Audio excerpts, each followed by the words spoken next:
पाकिस्तान के खिलाफ जो नाकाम जारियत थी और जंगबंदी के बाद जो नरेंद्र मोदी हैं Indian prime minister, the terrorist prime minister, उन्होंने मुल्क के अंदर भी उनको शदीद तनकीद का सामना है, मुल्क के बाहर तो है ही, लेकिन मुल्क के अंदर भी जो सेन वॉइसेस हैं वो इस बात पे आवाज़ उठा रही हैं और ख़ासतौर पे गोदी मीडिया को लेकर जो सोशल मीडिया है उसके ज़रिए शहरी अपनी भरपूर नाराज़गी का इजहार कर रहे हैं। उनका कहना है कि अब US president Trump social media post के ज़रिए उन्हें बताएंगे कि हमारी हुकूमत ने क्या फ़ैसला किया है। तो डियर इंडियन पीपल, ये डोनाल्ड ट्रंप आपको नहीं बताएंगे, आपकी गवर्नमेंट ने जाकर रिक्वेस्ट किया उनसे कि प्लीज़ हमें बचा लें, पाकिस्तान तो किसी हद तक जाने को तैयार है, उसके बाद उनकी मजबूरी थी ये करना। बहरहाल मीडिया का जो रोल है, मेरे ख्याल में जब वही मैंने कहा किताबें लिखी जाएंगी जंग के ऊपर, तो इसके ऊपर अलहदा से कुछ सिलेबस अवेलेबल होगा। एक पूरा जो है ना सेगमेंट होगा कि मीडिया ने, जो इंडिया का मीडिया था उसने किस तरह का रोल प्ले किया है। बहरहाल हम तो देखते ही रहे हैं, आप भी देखते रहे हैं, जो इंडियन शहरी हैं वो भी देखते रहे हैं। It was insane, it was unhealthy, और हम ये भी कह सकते हैं कि भाई आप किस तरह का कंटेंट अपनी आवाम को कंज्यूम करवा रहे हैं, उनकी मेंटल हेल्थ के लिए ठीक नहीं है। सब कुछ छोड़े, जंग हो गई है या जो कुछ भी हो गया है, बोलने का तरीका, नॉइज पॉल्यूशन लग रहा था जिस तरह से, और हमने भी इसके ऊपर सोच भी नहीं सकते इस प्लेटफॉर्म पे बैठ के, यकीन जानिए। मतलब आपको भी मुझे भी हजारों ऐसे दिन हमारी जिंदगी में आए इतने क्रिटिकल, जिसमें कुछ ऐसा हो सकता था कि आपका एग्रेशन आपके प्रोफेशन पे हावी आ जाए या एक्साइटमेंट आपकी बढ़ जाए, लेकिन अल्हम्दुलिल्लाह हम, और ये दुनिया का कोई ब्रॉडकास्टर भी, ये दुनिया के किसी मीडिया में शायद आपको ना मिले जो इंडियन मीडिया पे आपने देखा है, आपस में लड़ते आपने लोगों को देखा है, और हमने कहा जरा इसको थोड़ा सा अनफोल्ड करें और इसी पे हम बात करें। इसके ऊपर हम बात कर लेते हैं। हमारे साथ सीनियर एंकर पर्सन किरण नाज मौजूद है, उनकी तरफ चल उनसे उनका टेक जानते हैं। और किरण इसलिए भी पर्टिनेंट शख्सियत है इस मौजू पर बात करने के लिए क्योंकि वो अक्सर इंडियन मीडिया में हमें डिस्कस होती हुई भी नजर आती है और वहाँ पर उनको जवाब देती हुई भी नजर आती है। किरण, थैंक यू सो मच हमें ज्वाइन करने के लिए। बहुत ज़्यादा शर्मिंदगी का सामना इस वक्त मोदी हुकूमत को करना पड़ रहा है, स्पेशली भारतीय मीडिया की वजह से। आपका टेक सबसे पहले मैं जानना चाहूँगी, आपने कैसे परसीव किया पूरी सिचुएशन को और एनालाइज क्या कर रही हैं? सबसे पहले तो आपको, आपके चैनल को बहुत बहुत मुबारक हो। ये बहुत बड़ी फतह है जो अल्लाह ताला ने हमें नसीब किया है, अल्हम्दुलिल्लाह अल्हम्दुलिल्लाह। और जिन नुकसानात की आप बात कर रही हैं ना, जिस पर्टिकुलर नुकसान की आप बात कर रही हैं, वो उन तमाम नुकसानात में आता है जो कि अल्हम्दुलिल्लाह पाकिस्तान ने पहुंचाया। और जिस तरह से हमने इस काम का बाकायदा तौर पर आगाज किया था, पहले 4 दिन का हमने इंतजार किया था, सब्र किया था, और फिर उसके बाद फजर से लेकर असर तक में तमाम का तमाम मामला जो है हमने निपटा दिया था।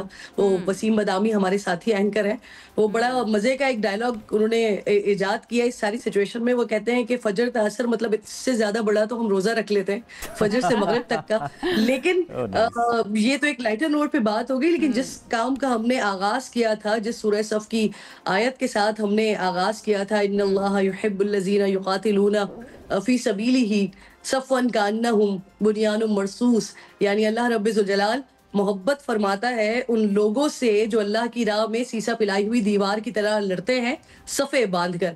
तो अल्लाह ताला ने मोहब्बत फरमाई, अल्लाह ताला ने नुसरत फरमाई। क्या हम तसव्वुर कर सकते थे? और जिस तरह से हमारा एक जायचा बनाया जाता था, जिस तरह से हमारा नक्शा बनाया जाता था, और उसमें कोई इबहाम भी नहीं था कि वो इतनी बड़ी ताकत इस लिहाज से कि लोग भी वहां पर ज्यादा, उनके पास इक्विपमेंट भी ज्यादा, उनके पास अगर आप जंगी हथियार देखें वो भी ज्यादा, अगर आप जेट देखें वो भी ज्यादा, हर तरह से तादाद में ज्यादा, लेकिन जीत अल्लाह ताला ने, नुसरत अल्लाह ताला ने हमें अता फरमाई। वो याद आ गई मुझे किरण, और उसमें जी 313 और हजारों की एनालॉजी याद आ गई। जी बिल्कुल, जंगे बदर, अल्हम्दुलिल्लाह जंगे बदर कि जहां पर 313 थे हम और हजारों की तादाद में 1000 के 10,000 का लश्कर था उनका, और अल्लाह ताला ने हमें नुसरत अता फरमाई थी। तो हमने आगाज यहाँ से किया था, और अब जरा सुनते जाइएगा कि हमने कहाँ कहाँ पर उनको कैसा कैसा नुकसान पहुंचाया है। 85 से ज्यादा हमने उनके ड्रोन्स गिराए हैं, S-400 सिस्टम उनका तबाह बर्बाद किया है, उनके 6 जेट्स हमने गिराए हैं, including Rafale, including Su-30, including MiG-20। इसके साथ साथ फिर हमने जो है वो ब्राह्मोस मिसाइल, इसका बड़ा गुरूर था, बड़ा एरोगेंस था, वो भी हमने तबाह बर्बाद किया है। गोदी मीडिया को हमने तबाह बर्बाद किया है, और नरेंद्र मोदी की सियासत को हमने तबाह बर्बाद किया है। पिछला जो नरेंद्र मोदी का इलेक्शन गुजरा है उसमें आप बहुत अच्छे तरीके से जानती हैं कि उनको वो सादा अक्सरियत नहीं मिल पाई थी, थी, और हमेशा से नरेंद्र मोदी के इलेक्शन टैक्टिक्स भी यही होते हैं कि वो मुसलमान दुश्मनी और पाकिस्तान दुश्मनी का नारा बुलंद करते हैं और उसके बाद वो इलेक्शन में वोट्स हासिल करते हैं। ये वाली जो एपिसोड उनकी तरफ से की गई, जिसको कोशिश की गई कि किसी तरह से उसको साइडलाइन करके और एक नया नैरेटिव बिल्ड किया जाए, यानी अपनी आवाम के दरमियान भी एक्सपोज हो गए। उनकी अपनी आवाम जो है, इंडियन आवाम जो है, वो भी खुद से ये सवाल करी है कि भाई जब भी आपका कोई इलेक्शन आता है तो पाकिस्तान के साथ कोई ना कोई मिस एडवेंचर हो जाता है। नाउ दे आर एक्सपोज्ड, अब वो भी सवाल तो कर रहे हैं इनसे।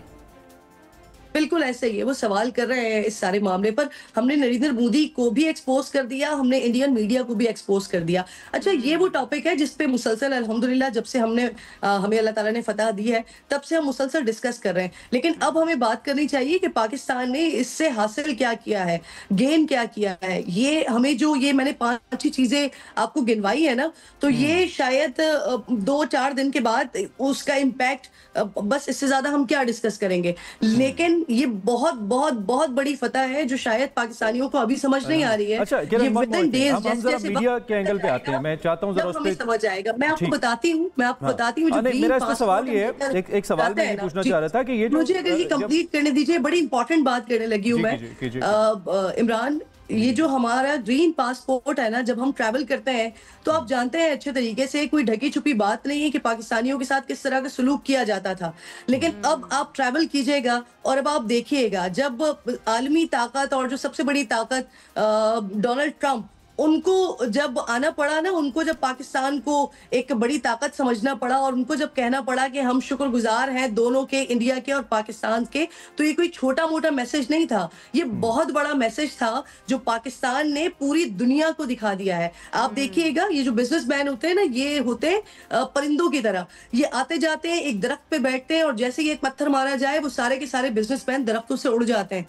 तो इंडिया एक बहुत बड़ी मईशत बन रहा था, इंडिया लोगों को ये दिखा रहा था। हम तो ये चाहते हैं। अच्छा, वक्त कम है किरण, मैं जरा मीडिया के पॉइंट ऑफ व्यू से आपसे सवाल करना चाहता हूँ। बहुत सारे ऐसे मौके आते हैं जब जो खबर है वो खबर पढ़ने वाले या बताने वाले या उसको डिस्कस करने वाले के जज्बात पे हावी हो जाती है। अब इंसान है, चीज़ों को महसूस करते हैं, और फिर कुछ हमारी ख्वाहिशात भी होती हैं। हो सकता है मेरी ख्वाहिश कुछ और हो लेकिन खबर उसके बरक्स आ जाए। तो फिर इस कॉन्टेक्स्ट में जज्बात को काबू रखना समहाउ हमारी ट्रेनिंग का हिस्सा होता है, या internally we know how to handle that particular situation. Indian media was not able to do that. I mean they were not able to convince their self कि जो कुछ उनके साथ हो रहा है, they could tell it the way it happened. आप इस पे क्या कहेंगे? बिल्कुल ऐसा ही है। देखें, हमारी तारीफ, मीडिया की तारीफ न सिर्फ कल डीजी ISPR ने की, बल्कि अगर आप दुनिया की खबरें उठाकर देखें तो वहां पर भी आपको ये दिखाई देगा। CNN, BBC जैसे इदारे जिनको मैच्योर होने में 50 साल लगे, 50 साल से ऊपर का वक्त उन्होंने गुजारा, उसके बाद वो मैच्योरिटी आई। इंडियन मीडिया बहुत तवील टाइम हो गया लेकिन वो मैच्योरिटी नहीं आ पाई। हमें अभी 22-23 साल हुए हैं। 2002 से हम बाकायदा तौर पर प्राइवेट चैनल्स पर आए थे, लेकिन इस पर्टिकुलर इवेंट पे जिस तरह का मुजाहिरा और जिस तरह की जिम्मेदारी का मुजाहिरा पाकिस्तानी मीडिया की तरफ से किया गया है, जिस तरह जो खबरें आई, मुसद्दिका खबरों का इंतजार किया गया और फिर वो उसके बाद आवाम तक पहुंचाई गई। कहीं पर भी मुबालगा आराई से काम नहीं लिया गया, कहीं झूठ नहीं बोला गया, कहीं ये नहीं कहा गया कि जी अगर हमें कुछ नुकसान पहुंचा है, अगर हमारे पास कोई नुकसान पहुंचा है तो ऐसा नहीं हुआ कि उसको हमने अंडर द कारपेट कर दिया। हमने उसे भी बताया और जो कुछ हमने किया वो भी हमने नाज़रीन को बताया। लेकिन ऑन द अदर हैंड अगर हम दूसरी तरफ देख रहे थे तो वहां तो माशाल्लाह ऐसे कारनामे। आपकी फेवरेट मीम कौन सी रही? चलिए ये बताइए, हम आपसे ये भी जानना चाहते हैं। लगा आप पूछ रहे हैं कि आपका फेवरेट एंकर कौन सा रहा है? एंकर तो किरण का क्या ही फेवरेट होगा इंडिया में। मीम कौन सी फेवरेट रही किरण, ये बताओ आप। अच्छा, मीम एक बहुत मजे की थी जो कि मैंने तो बड़ा एंजॉय किया, और क्योंकि मैं ट्रैवल कर रही थी, मैं खुद कराची में स्टक हो गई थी, तो फिर मैंने वहां पर अगले दिन, जिस दिन ये सारी बातें हो रही थी कि कराची के एयरपोर्ट को तबाह बर्बाद कर दिया, तो मैंने जाके कराची का एयरपोर्ट देखा और जो मुझे सबसे ज्यादा इंटरेस्टिंग चीज लगी ना, किरण मैं बताऊं मेरी कौन सी फेवरेट रही है? जिस वक्त ये अनाउंस किया जा रहा था, कि लाहौर के अंदर भी समंदर आ गया, लाहौर के समंदर के ऊपर भी कब्जा कर लिया। यही बात करने जा रही थी, करने जा रही थी, और मैंने फिर मुसलसल इसको अपनी ट्रांसमिशन को में इस जुमले का इस्तेमाल किया कि मुझे सारी जिंदगी इस बात का अफसोस रहेगा कि मैं पाकिस्तान में पैदा हुई, पाकिस्तान में पली बड़ी, पाकिस्तान में ही अल्लाह ताला ने मुझे लाहौर का समंदर नहीं देख दी और मुझे आज तक नहीं पता था कि लाहौर में माशाल्लाह समंदर भी है और वहां पर बंदरगाहें भी है और इंडिया के पास इतनी शदीद और जदीद टेक्नोलॉजी है कि उन्होंने उस बंदरगाह को न सिर्फ डायग्नोज भी किया, डिस्कवर भी किया, बल्कि तबाह बर्बाद भी कर दिया। कल हमारे एक फैसलाबाद के रिपोर्टर हैं तो उन्होंने मुझे मैसेज किया कि मैडम फैसलाबाद के हवाले से भी उन्होंने समंदर की बात की थी, वहां पर बेसिकली समंदरी का मकाम है तो वहां का ई भूल गए, आई उसका भूल गए, ये भूल गए और वहां समंदर पे उन्होंने अटैक किया और तबाह बर्बाद कर दिया। लेकिन सारी मिथ्स जो है ना पाकिस्तानी अवाम भी बर्स्ट करते रहे हैं। मैं कह रहा हूँ बंदरगाहें तो शायद इतनी हैं या नहीं इंडिया के में, बंदर बहुत है मीडिया में, ये हमने देखा है, वो हमने उनका बंदरानापन बहुत देखा है, इसमें कोई शक नहीं है। वो बंदर होते हैं ना, कभी एक टहनी पे कभी दूसरी टहनी पे, तो ये हमने बहुत ऑब्जर्व किया। इसका इम्पैक्ट अवाम के ऊपर क्या आया है? काफ़ी हद तक अब भी लोग, इंडियन मीडिया चूंकि ये बताता रहा है, दो के बहुत सारे लोग अब आए हैं और उनसे क्वेश्चन कर रहे हैं, लेकिन अवाम पे एक खबर को न सिर्फ गलत बल्कि बिल्कुल एक कहता है ना कि फैब्रिकेटेड न्यूज़, एक होता है एब्सोल्युटली अदर एंगल, गलत न्यूज़ देना, इसका क्या इम्पैक्ट आप देखती है अवाम के ऊपर? अच्छा, ये आप पाकिस्तानी अवाम के बारे में, इंडियन अवाम की बात कर रहा हूं, जो इंडियन मीडिया ने उनकी अवाम के साथ किया। अच्छा, इंडियन अवाम देखें, मुझे ऐसा लगता है कि वो मैच्योर है, वो इस तरह से मैच्योर है कि जब ये पहलगाम इंसिडेंट हुआ था ना, उसके बाद ही अगर आप इंडियन चैनल्स पे या स्पेशली यूट्यूब को अगर आप फॉलो कर रहे थे तो वहां पर आपको नजर आ रहा होगा कि उनकी जो अवाम थी वो बहुत ज्यादा वोकल थी, वो बहुत ज्यादा सवाल कर रही थी और वो सवाल आज तक रेलिवेंट है और मौजूद है कि आपने जिस मामले को यानी पहलगाम अटैक को आपने पाकिस्तान से जोड़ा, पाकिस्तान से मंसूब किया और उसके बाद आप इतनी बड़ी हरकत पर चले गए, आपने बाकायदा आपने जंग छेड़ दी, लेकिन अभी तक आप इस बात का जवाब नहीं दे सके कि उन 26 लोगों की जो डेथ्स हुई वहां पर, जो अटैक हुआ वहां पर, वो किसने किया था।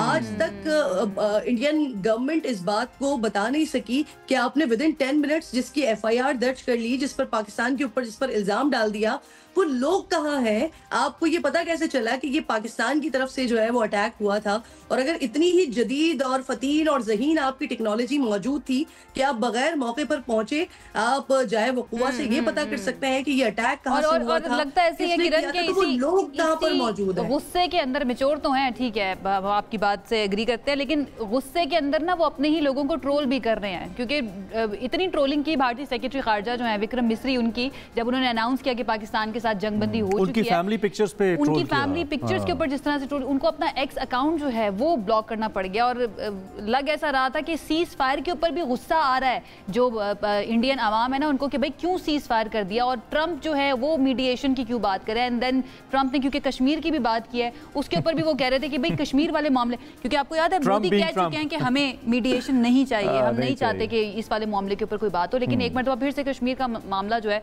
वो भी उठ चुका है। विक्रम मिस्री को गद्दार करार दे दिया है जो उनकी आवाम है। किरण, मतलब what do we do with this news, ये समझ में नहीं आती है। देखिए आयशा, इंडियन मीडिया पर वो दिखाया जाएगा जो उनके कंट्रोल मीडिया पर इजाजत होगी, लेकिन मैं और आप बहुत अच्छे तरीके से जानते हैं कि इंसान जो होते हैं ना वो अमन पसंद होते हैं। तो इंडिया में भी जो लोग रहते हैं, जो इंसान रहते हैं, वो अमन चाहते हैं, वो नहीं चाहते क्योंकि देखें शहादत यहाँ पर हो या हलाकत वहां पर हो, इंसानी जान जा रही है, इंसान का बच्चा मर रहा है। और अगर टाइम हमारा खत्म हो गया, माओ का आलमी दिन था और उस पर आप देखिए कि वो चाहे यहाँ का जवान शहीद हो रहा हो या वहाँ का फौजी मर रहा हो, लेकिन टाइम इज ओवर, हेडलाइन पे जाना है। बीइंग एन एंकर आप इतना तो यकीनी तौर पे समझ सकती है, लेकिन आपके वक्त का शुक्रिया, आप आई और आपने हमसे इस मौजू पे बात की। इंशाल्लाह आइंदा भी बात होती रहेगी। नाज अपने ख्यालात का इजहार कर रही थी।